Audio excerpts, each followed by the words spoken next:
ეს გადაწყვეტილება პრაქტიკულად ორგანიზაციების ინსტიტუციურ და ფინანსურ პარალიზებას ნიშნავს. სოციალური სამართლიანობის ცენტრის ხელმძღვანელი 7 არასამთავრობო ორგანიზაციის ანგარიშების დაყადაღებას ქართული ოცნების მხრიდან ბრიუსელთან ურთიერთობის ესკალაცია დაფასებს. თამთა მიქელაძის თქმით, ქართულ ოცნებას უნდა რომ ორგანიზაციამ მოქალაქეების და სოციალური ჯგუფების მხარდაჭერა ვეღარ გააგრძელოს და გაჩერდეს. ვიზა ლიბერალიზაციის საკითხის დედლაინამდე რამდენიმე დღით ადრე სამოქალაქო ორგანიზაციების განადგურების გადაწყვეტილება რას შეიძლება ნიშნავდეს, ეს ცალკე დიდი საკითხია. პრაქტიკულად ეს არის ბრიუსელთან ურთიერთობის ესკალაცია ქართული ოცნების მხრიდან და ამ პროცესის სრული საპოტაჟი, აღნიშნავს თამთა მიქელაძე. პროკურატურის დღეს გაკეთებულ განცხადებას პასუხობს ორგანიზაცია საფარიც. მათი თქმით, ინფორმაცია თითქოს საფარის ფინანსები გამოყენებულ იქნა ძალადობრივი ქმედებების ორგანიზების და აღჭურვილობის შესაძენად სრულიად უსაფუძვლო და ცილის მწამებლურია. საფარი მოუწოდებს ქართულ ოცნებას ანგარიშებს დაუყოვნებლივ მოხსნას ყადაღა და შეწყვიტოს რუსული რეპრესიები საკუთარი ხალხის წინააღმდეგ. 7 არასამთავრობო ორგანიზაციის საბანკო ანგარიშებს ყადაღა დღეს დაედო. თბილისის საქალაქო სასამართლომ დააკმაყოფილა პროკურატურის შუამდგომლობა საქართველოს პროკურატურაში მიმდინარე გამოძიების ფარგლებში. პროკურატურის განცხადებით გამოძიებით დადგენილია, რომ სამართალდამცავთა წინააღმდეგ ძალადობრივი ქმედებების განმახორციელებელი აქციის მონაწილეთა სპეციალური საშუალებებით აღჭურვა კოორდინირებულად ხდებოდა მათ შორის არასამთავრობო ორგანიზაციების სახსრებით. ყადაღა დაედო შემდეგი ორგანიზაციების ანგარიშებს: სამოქალაქო საზოგადოების ფონდი, სამართლიანი არჩევნებისა და დემოკრატიის საერთაშორისო საზოგადოება, ინფორმაციის თავისუფლების განვითარების ინსტიტუტი, დემოკრატიის მცველები, საქართველოს დემოკრატიული ინიციატივა, საფარი და სოციალური სამართლიანობის ცენტრი.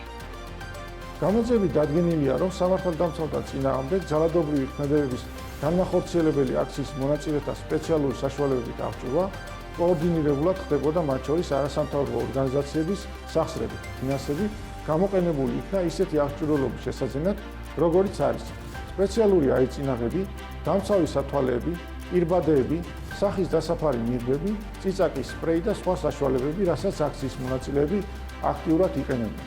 ამავდროულად მათი ორგანიზაციული და ფინანსური საქმიანობა სრულად იყო მიმართული ძალადობრივ ქმედებაში ჩართული პირების და მათი ოჯახის წევრებისთვის ფინანსური მფარველობის უზრუნველსაყოფად. ხდებოდა სამართალდამცავი პირების სასარგებლო ჯარიმების გადახდა, დაცვის ხარჯების უზრუნველყოფა და სხვა ხასიათის პირადი თუ ორგანიზაციული საკითხების გადაწყვეტა.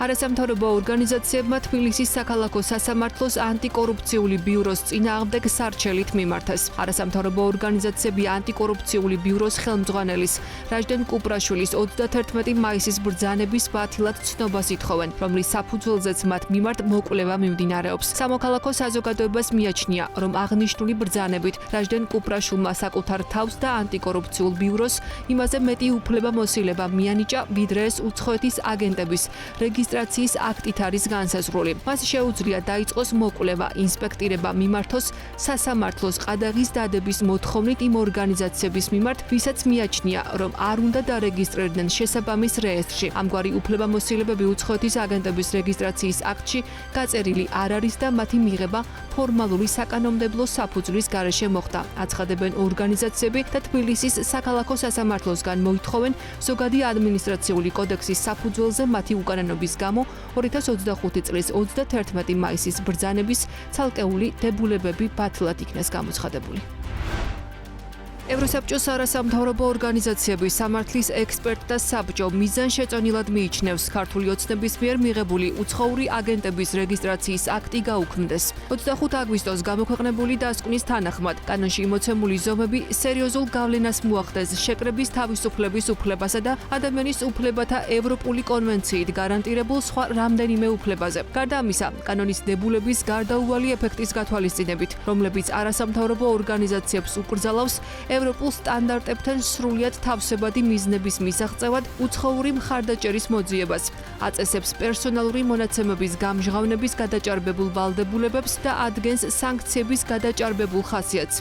დოკუმენტის მიხედვით, კანონის აღსრულება სერიოზულ და გაუმართლებელ ზიანს მიაყენებს სამოქალაქო საზოგადოებას საქართველოში და შეუსაბამო იქნება ევროპის საბჭოს წევრი სახელმწიფოს მიერ აღებული ვალდებულებების ფართო სპექტრთან. ივლისში დეპოზიტების მოცულობა 1.2 მილიარდი ლარით გაიზარდა და 62 მილიარდ ლარს მიაღწია. კომერციული ბანკების მიერ სებისთვის წარდგენილი მონაცემების თანახმად ეს ერთი თვის ჭრილში 2%-ით გაზრდილი მაჩვენებელია, წლიურად კი დეპოზიტების მოცულობა 11%-ით არის გაზრდილი. ივლისში ასევე გაიზარდა დეპოზიტების ლარიზაცია და მან 50.3% შეადგინა, რაც წინა თვის მაჩვენებლის ანალოგიურია, თუმცა გაცვლითი ეფექტის კურსის გარეშე ლარიზაციის მაჩვენებელი 0.28% პუნქტით შემცირდა. ივლისში ვადიან დეპოზიტებზე საშუალო წლიურმა შეწონილმა საბაზრო საპროცენტო განაკვეთმა 6.78% შეადგინა. მათ შორის ეროვნული ვალუტით განთავსებულ დეპოზიტებზე 9.55%, ხოლო უცხოური ვალუტით განთავსებულ დეპოზიტებზე 2.59%. სების ინფორმაციით, უცხოური ვალუტით განთავსებულ დეპოზიტებში დოლარის წილმა 79.23%, ხოლო ევროს წილმა 18.97% შეადგინა. მეტროსადგურ მარჯანიშვილისა და ახმეტელის თეატრის მეორე ამოსასვლელები მოეწყობა. ამის შესახებ თბილისის მერმა კახაკალაძემ მუნიციპალიტეტის მთავრობის ხდომაზე განაცხადა. მისივე თქმით, დამატებითი ამოსასვლელების მოწყობა მეტროსადგურების განმტვირთვას და მგზავრთა უსაფრთხო და შეუფერხებელ გადაადგილებას ისახავს მიზნად. პროექტის ბიუჯეტი ჯერჯერობით უცნობია. ამჟამად მეტროსადგურების მეორე ამოსასვლელების მოწყობა პროექტირების ეტაპზეა, რომელიც აზიის განვითარების ბანკის მხარდაჭერით შექმნილი კონცეფციის მიხედვით მზადდება. პროექტირება წლის ბოლოსთვის 2026 წლისთვის უკვე 2026 წლის დასაწყისისთვის იქნება მთლიანად დასრულებული და შეგვიძლია უკვე გამოვაცხადოთ ტენდერი სამშენებლო სამუშაოების შესყიდვაზე.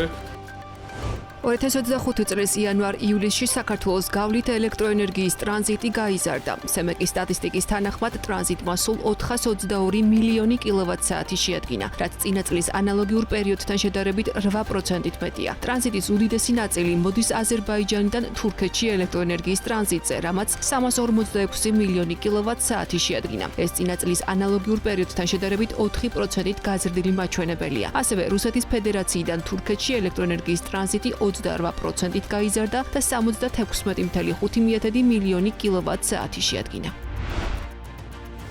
წლის პირველ 7 თვეში საქართველოს ელექტროენერგიის ექსპორტი 50%-ით შემცირდა და 495 მილიონი კილოვატ-საათი შეადგინა. ყლების უმთავრესი მიზეზი საქართველოდან თურქეთში ელექტროენერგიის ექსპორტის 50%-ით 401 მილიონ კილოვატ-საათამდე შემცირებას უკავშირდება. ასევე 52%-ით შემცირდა საქართველოდან ელექტროენერგიის ექსპორტი სომხეთში, რამაც წელს მხოლოდ 52.4 მილიონი კილოვატ-საათი შეადგინა. საქართველოს ექსპორტის კლება შესაძლოა დაკავშირებული იყოს ქვეყანაში მოქმედი ჰესების გამომუშავების შემცირებასთან, რაც თავის მხრივ ძირითადად კლიმატურ პირობებს უკავშირდება. 2025 წლის იანვარ-ივლისში ჰესებმა სულ 6.9 მილიარდი კილოვატ-საათი ელექტროენერგია გამოიმუშავეს, რაც წლიურად 627 მილიონ კილოვატ-საათით, ანუ 8%-ით არის შემცირებული. პარალელურად წელს 116%-ით მილიარდ კილოვატ-საათამდე გაიზარდა ელექტროენერგიის იმპორტი.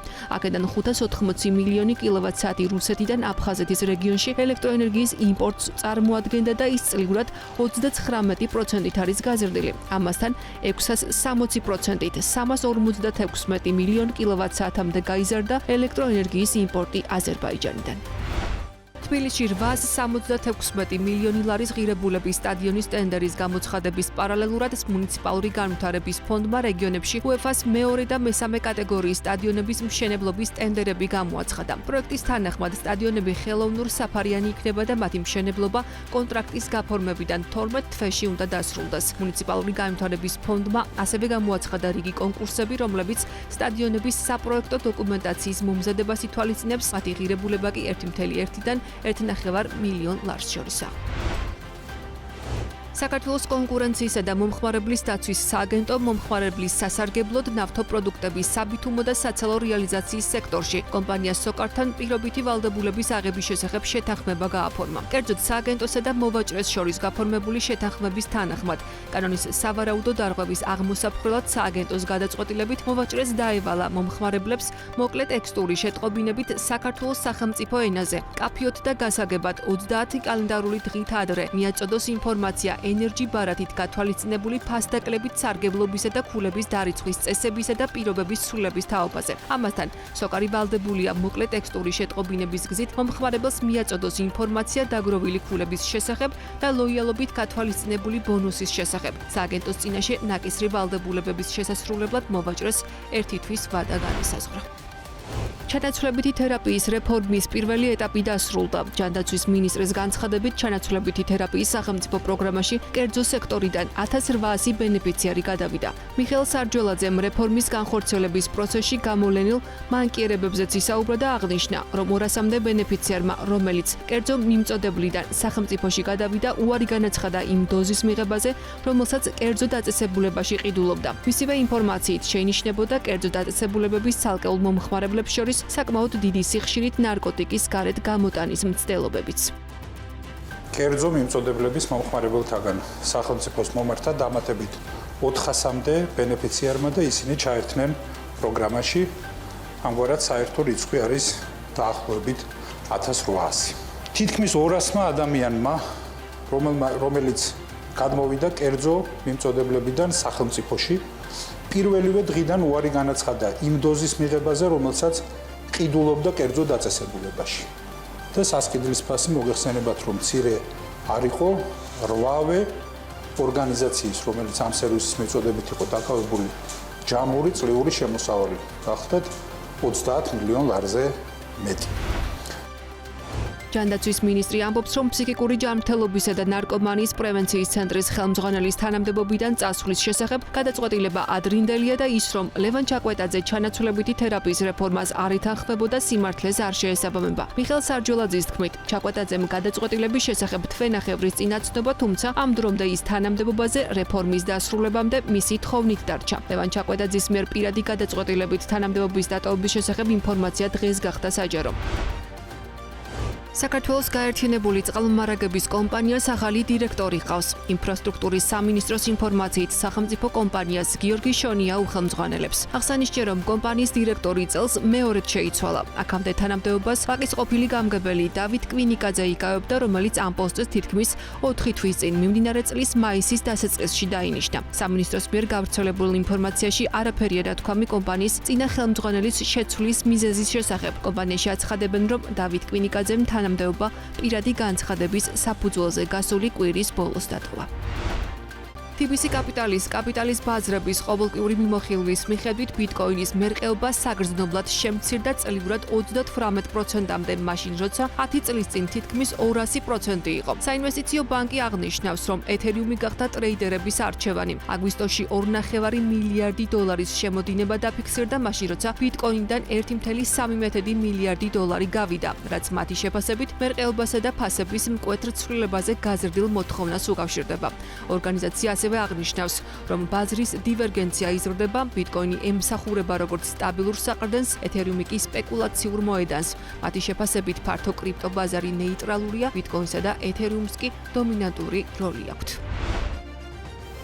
ამერიკის პრეზიდენტის დონალდ ტრამპის განცხადებით მზადაა რუსეთის წინააღმდეგ ეკონომიკური სანქციები დააწესოს, თუ მოსკოვი უკრაინაში ცეცხლის შეწყვეტას არ დათანხმდება. ჩვენ გვაქვს ეკონომიკური სანქციები, მე ეკონომიკურზე ვსაუბრობ, რადგან მსოფლიო ომში არ ჩავერთვები. ეს არ იქნება მსოფლიო ომი, არამედ ეს იქნება ეკონომიკური ომი, რაც ცუდი იქნება რუსეთისთვის და მე ეს არ მინდა, აღნიშნა ტრამპმა მედიასთან.